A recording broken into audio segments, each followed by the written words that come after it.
오늘 우리에게 주시는 하나님의 말씀 사도행전 2장 37절에서 47절까지 말씀입니다. 사도행전 2장 37절에서 47절까지 말씀입니다.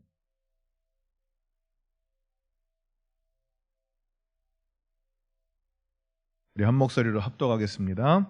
그들이 이 말을 듣고 마음에 찔려 베드로와 다른 사도들에게 물어 이르되 형제들아 우리가 어찌할꼬 하거늘 베드로가 이르되 너희가 회개하여 각각 예수 그리스도의 이름으로 세례받고 죄사함을 받으라.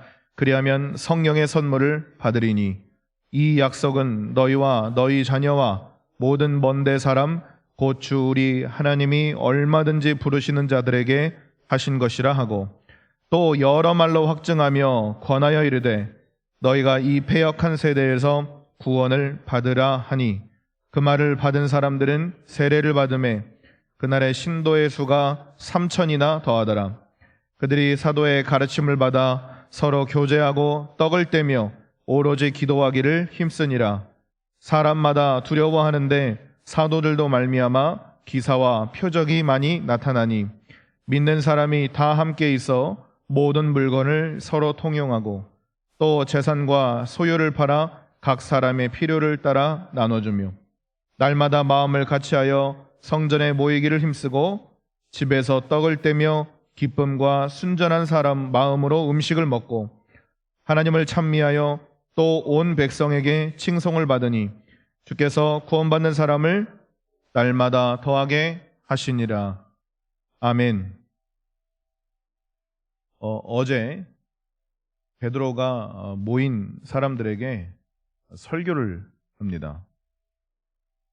그 설교를 듣고 나니까 오늘 본문에 37절에 보면 그들이 마음이 찔려요. 베드로가 물론 대단한 사람입니다. 베드로가 물론 대단한 사람이지만 이 설교는 베드로의 어떠함 때문에 만들어진 결과물이 아니라는 걸 우리 모두가 다 알고 있습니다. 베드로가 주체가 아닙니다. 주체자는 성령님이세요. 성령님이 베드로의 그러함을 사용하셔서 이런 놀라운 복음적인 설교를 하게 하셨고 그 설교로 말미암아 한 번에 3,000명이 돌아오는 놀라운 일이 일어나게 됩니다.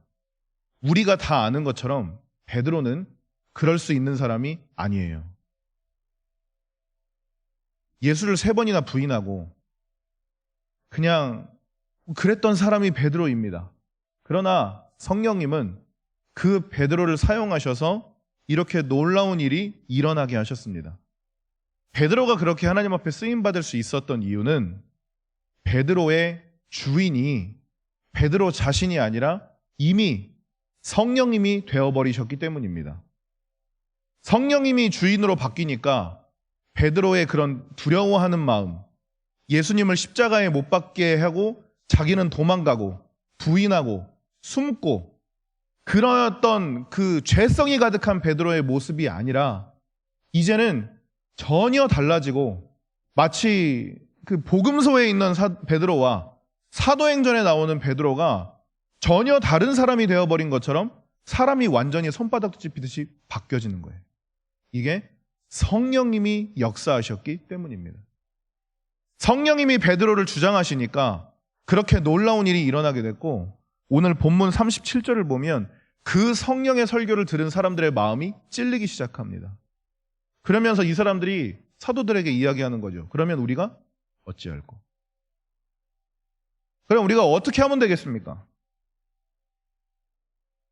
사실 베드로의 설교는 이것이었습니다. 여러분이 이 이야기를 듣고 있는 이 설교를 듣고 있는 너희가 예수를 못 박은 것이다. 이렇게 어제 본문 우리가 나누었던 본문이 끝나잖아요. 그리고 나니까 이 사람들이 고백하는 겁니다. 그러면 내가 예수를 못 박았다면 이제 그러면 내가 어떻게 해야 됩니까? 그러니까 베드로가 회개하고 세례를 받아라. 그러니까 3,000명이 세례를 받기 시작합니다. 40절을 한번 보겠습니다. 또 여러 말로 확증하며 번하여 이르되 너희가 이 패역한 세대에서 구원을 받으라 하니. 세상은 점점 패역해가고 세상은 점점 그렇게 되어가고 있는데 그것과 상관없이 성령을 너희 마음의 주인으로 모셨다면 너희가 구원받을 수 있다. 세상이 그러하게 되는 것, 세상이 그렇게 되는 것, 세상이 지금 그런 형국인 것과 상관없이 성령을 받은 너희들은 그렇게 구원을 받으라는 것이죠. 그러니까 이 사람들이 구원을 받게 됩니다. 구원받은 이 사람들의 모습이 어떻습니까? 42절부터 47절까지 기록되어 있습니다. 이게 구원받은 사람들의 모습입니다. 42절이요. 사도의 가르침을 받아 서로 교제하고 떡을 떼며 오로지 기도하기를 힘쓰니라. 본문 40절에 패역한 세대는 이렇게 살지 않습니다. 조금 더 내가 가지려고, 조금 더 내가 벌으려고, 조금 더 내가 더 가지려고, 취하려고, 쟁취하려고, 내 옆에 사람 짓밟고, 내 밑에 있는 사람 짓이기고, 내 위에 사람 끌어내리고 살아갑니다. 그러나 성령을 마음에 주인으로 모신 이 사람들은 그런 것과 전혀 상관없이 사도의 가르침을 받아 서로 교제하고 떡을 떼며 오로지 기도하기를 힘쓰는 자들이 됩니다. 이 사람들은 본래 그 패역한 세상에서 그 패역한 세상의 일부로 살아가던 사람들이었습니다. 그러나 이 마음의 주인이 딱 바뀌고 나니까 더 이상 그 세상의 방법들이 이들에게 무가치한 것이 되어버린 거예요. 바울이 말하고 있는 것처럼 배설물같이 되어버린 겁니다. 그러니까 이제 예수 믿기 전과 후가 완전히 다른 세상을 살게 되는 것이죠. 44절에서 45절을 보세요.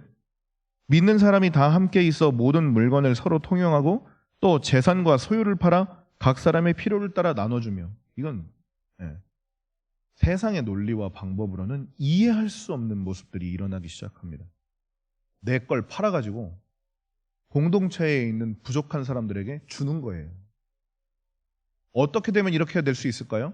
이 세상에 미련이 없어지면 이렇게 될 수 있습니다. 그러니까 성령을 딱 받고 나니까 이 사람들이 어떤 마음이 들어오기 시작하냐면, 여기서는 우리가 이제 뭐 할 게 없구나. 정말로 하나님 한 분만으로 만족한 삶의 모습을 살아내고 있는 것입니다. 입술의 고백으로 하나님 한 분이면 충분합니다. 하나님이면 충분합니다. 그냥 이렇게 입술의 고백으로 끝나는 것이 아니라 자기의 모든 소유를 팔아가지고 부족한 자들에게 나눠주는 이런 놀라운 행위들이 일어나고 있는 것이에요. 그렇다고 지금 우리가 다 팔아갖고 와라는 얘기는 아닙니다. 그렇다고 우리가 성령을 마음에 모시지 않은 사람이라는 게 아닙니다. 이 당시에는 정말로 예수님이 곧 오실 줄 알았어요.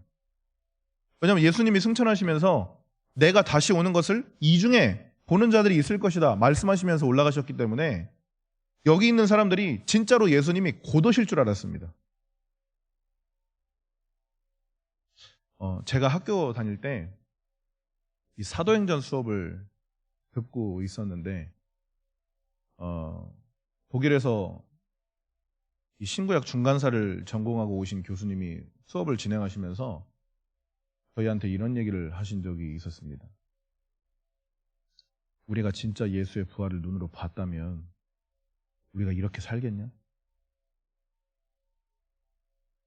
저와 여러분이 진짜 예수님의 부활을 눈으로 직접 봤다면 우리가 이 세상에서 아둥바둥하면서 살겠습니까? 그렇지 않습니다. 정말로 예수님이 그 어떤 것보다 내 인생에 가장 중요하다면 우리는 이렇게 살지 않을 겁니다. 저부터도 이렇게 살지 않을 겁니다. 그러나 이들은 이들에게 맡겨진 사명이 있는 것이고 우리는 우리에게 맡겨진 사명이 있는 것이죠. 이 사람들은 온 생애와 모든 것을 다 쏟아서 예수 그리스도를 온 세상에 전하는 것이 사명이었습니다. 그것 때문에 목숨도 잃기도 하고 매맞기도 하고 죽기도 하고 뭐 갖은 고난을 다 받기도 하고 그냥 그렇게 살았습니다. 우리는 우리의 삶에서 예수 그리스도를 전해야 합니다.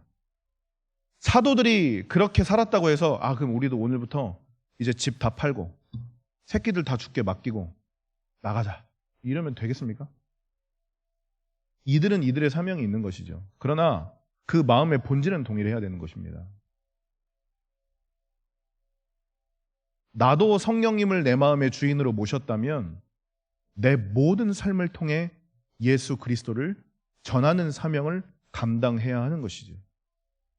내가 내 직장에서든 내 가정에서든 내가 누구와 있든 간에 상관없이 내가 어느 곳이든지 예수 그리스도를 전하는 일을 쉬지 않아야 하는 우리 모두가 다 그런 사명자라는 것입니다.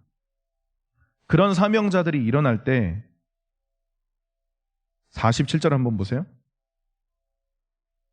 하나님을 찬미하며 또 온 백성에게 칭송을 받으니 주께서 구원받는 사람을 날마다 더하게 하시니라. 그렇게 사람들이 살기 시작하니까 온 백성에게 칭송을 받기 시작합니다.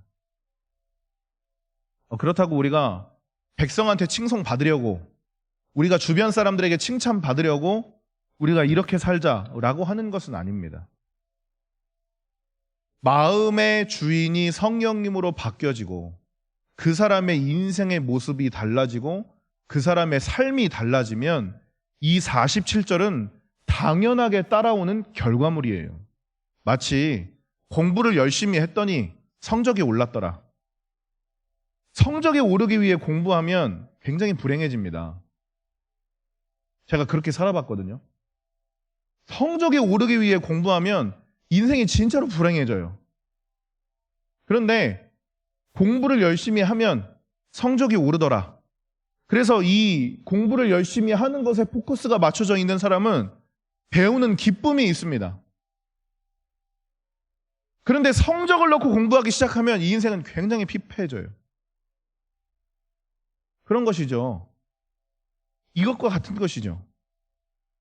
성령님을 내 마음에 모시고 내가 정말로 예수 그리스도를 영접하고 예수 믿는 기쁨의 인생을 살아가는 사람들에게는 이런 표적들이 따라오는데 이런 표적을 위해 살아간다면 그것은 성령 받은 사람이 아닙니다. 우리 교회도 마찬가지죠. 믿는 자들의 수를 더하여지기 위해서 교회가 여기에 존재한다면 우리는 아마 보험회사 같이 뛰어야 될 겁니다. 그러나 우리는 그것을 위해 살아가는 것이 아닙니다. 본향교회에 단순히 사람이 많아지고 여기에 그냥 사람이 넘쳐나기 위해서 우리는 사역을 하는 것이 아닙니다. 예수 그리스도를 믿은 기쁨과 예수 그리스도께서 베풀어 주신 은혜가 내 인생에 충만하기 때문에 그것을 증거하는 기쁨으로 내 인생이 가득할 때 하나님이 사람도 붙여주는 것이고 칭찬도 듣게 해주시는 것이고 그런 결과물이 다가오는 것이 따라오는 것이죠. 이 결과물을 위해 그리스도인들이 살아간다면 얼마나 피곤하겠습니까? 그래서 우리가 주객이 바로 된 인생을 살아야 한다는 것입니다. 예수 그리스도께서 내게 구원을 베풀어 주신 은혜들로 내 인생이 충만해서 내 인생에 기쁨이 넘쳐서 그것을 위해서 그것을 증거하면서 살아가는 기쁜 인생이라면 47절의 당연한 결과물들이 우리 인생에도 맺혀지는 것입니다. 제가 어떤 집사님의 고백을 들었습니다. 여기 계셔서 실명이 누구라고는 언급하지 않겠습니다. 평생 가정을 위해서 기도하고 남편을 위해서 기도했던 그 집사님이 이제 가정 예배를 드리려고 상을 차리고 가족들끼리 다 모이니까 시어머니가 그러셨답니다. 아들에게 너는 얘 기도 때문에 이 정도인 줄 알아. 세상이 인정하는 거예요. 이 집사님이 이 칭찬 들으려고 그랬겠습니까? 그런 게 아니거든요. 내가 이 칭찬을 어떻게 하면 들을 수 있을까? 그러니까 이 칭찬을 듣게 하려면 난 남편에게 이렇게 해야 되고 나는 시댁에 이렇게 해야 되고 난 가족들에게 이렇게 해야겠다. 이 칭찬을 듣기 위해. 그러면 이 집사님의 삶은 엄청 피폐했을 겁니다. 그러나 그런 것이 아니죠. 내가 예수 믿으니까, 내가 구원받은 사람이니까, 아직 구원받지 않은 내 가족들이 불쌍히 여겨져서 그렇게 섬겼던 겁니다, 평생을. 그러니까 이런 결과물이 따라오는 거예요. 사랑하시는 여러분, 오늘 저와 여러분에게 그런 47절의 결과물이 따라붙는 인생 되기를 축복합니다. 우리가 성령으로 충만하다면, 성령이 내 마음의 주인이라면, 그리고 그 주인 되신 성령님으로 인해서 내 삶의 모습이 오늘 본문의 모습처럼 바뀌어 간다면 그 당연한 결과물들은 내 인생에 따라붙는 것이죠. 그럴 때 그 사람에게 정말로 성령의 은혜가 충만한 것입니다. 그런데 우리가 사도행전을 읽을 때마다 주목해야 하는 것이 무엇이냐면, 하나님이 물론 그 사람을 쓰시지만, 성령께서 그 사람을 사용하시지만 그 사람 때문에 이렇게 된 것이 아니에요. 베드로가 설교했기 때문에 3,000명이 돌아오고, 스데반이 설교했기 때문에 그가 죽었고, 이런 것이 아닙니다. 바울의 어떠함 때문에 그런 유럽의 소아시아의 많은 교회들이 세워진 것이 아닙니다. 전적으로 성령의 일하심이에요. 나의 그 연약함, 나의 그런 무지함, 나의 그런 드러낼 수 없는 그 부끄러운 모습을 통해서라도 하나님은 여전히 하나님의 일을 하고 계신다는 것이죠. 그래서 그 하나님의 일하심에 내가 단 한순간이라도 그렇게 하나님 앞에 쓰임받을 수 있다면,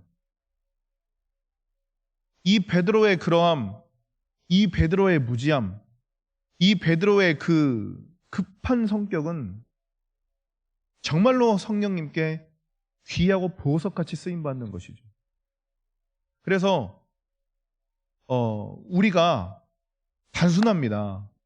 내 마음의 주인이 성령님으로 바뀌기만 한다면, 그러면 우리도 베드로처럼 쓰임받을 수 있는 것이죠. 물론 내가 설교할 때 3,000명이 돌아오면 얼마나 좋겠습니까마는, 여기 3,000명이 있으면 얼마나 좋겠어요. 근데 그렇지 않거든요. 왜냐면 저는 베드로가 아니니까요. 그렇다고 해서 우리가 3,000명이면 얼마나 좋을까? 하나님 나를 저렇게 써주시면 안 될까요? 하나님 나는 왜 그렇게 쓰임을 못 받나요? 이렇게 살면 얼마나 또 인생이 불행하겠습니까? 각자의 맡겨진 달란트대로 각자의 상황에 맞게 성령님은 여전히 그 사람 쓰고 계시는 것. 그래서 중요한 것은 내 마음의 주인이 성령님이십니다. 내 삶의 주인이 성령님으로 바뀌었는가? 오늘도 나의 삶을 성령께서 주장하고 계십니다. 이것이 우리 인생의 가장 중요한 포커스라는 것입니다. 오늘 저와 여러분의 마음의 주인이 성령님으로 바뀌어서 우리가 이렇게 베드로처럼 또 여러 사도들처럼 그렇게 우리의 위치에서 우리의 모습으로 쓰임받는 값진 인생이 되시기를 주님의 이름으로 축원합니다. 기도하겠습니다.